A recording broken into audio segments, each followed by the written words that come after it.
Hi friends, welcome to Renna Samayal. இன்னைக்கு என்ன சமையல் பார்க்க போறோம்னா ரொம்ப சுவையான குழந்தைங்க விரும்பி குடிக்கிற மாதிரி சூப்பரான பழரசம் தான் பார்க்க போறோம். வீட்ல உள்ள பழத்தை வச்சு ரொம்ப எளிமையான முறையில ஆரோக்கியமா இந்த பழரசத்தை நம்ம குழந்தைங்களுக்கு செஞ்சு கொடுக்கலாம். அந்த சுவையான பழரசம் ரொம்ப ஆரோக்கியமா எளிமையான முறையில எப்படி செய்யறதுன்னு வாங்க பார்த்திடலாம். வெயிலுக்கு சூப்பரான பழரசம் பண்ண போறோம். அதுக்கு 3 வாழைப்பழம் சேர்த்துடலாம். கனிஞ்ச வாழைப்பழமா இருந்தா நல்லா இருக்கும். வாழைப்பழத்தை சேர்த்துட்டு நல்லா மசிச்சு விட்டுறலாம்.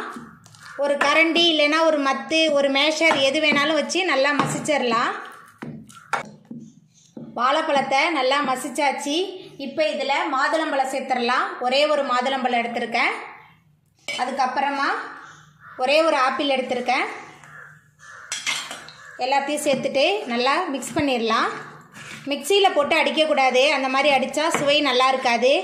இந்த மாதிரி நல்லா மசிச்சு விட்டுக்கணும். இது வாயில் அங்கங்கே கடிப்படும், நல்ல சுவையாக இருக்கும். நல்லா மசிச்சு விட்டுக்கலாம். மாதுளம்பழம், ஆப்பிள், வாழைப்பழம் 3மே நல்லா மசிஞ்சு வந்துருச்சு. இந்த பழம் தான் சேர்க்கணும்னு இல்லை, உங்களுக்கு பிடித்த எந்த பழம் வேணாலும் சேர்த்துக்கலாம்.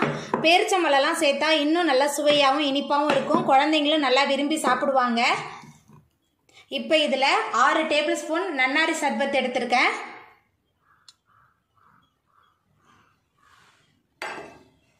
நன்னாரி சர்பத் சேர்த்தாச்சு.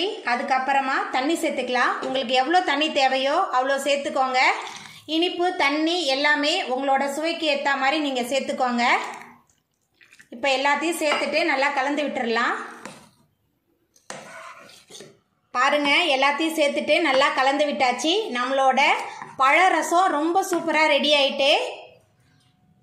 அவ்வளோதாங்க, நம்மளோட சுவையான பழரசம் ஆரோக்கியமான முறையில் வீட்டில் சூப்பராக ரெடி ஆயிட்டு.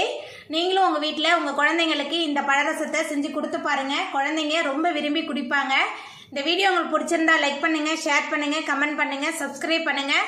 அப்படியே பக்கத்தில் உள்ள பெல் பட்டனை கிளிக் பண்ணிடுங்க. நன்றி.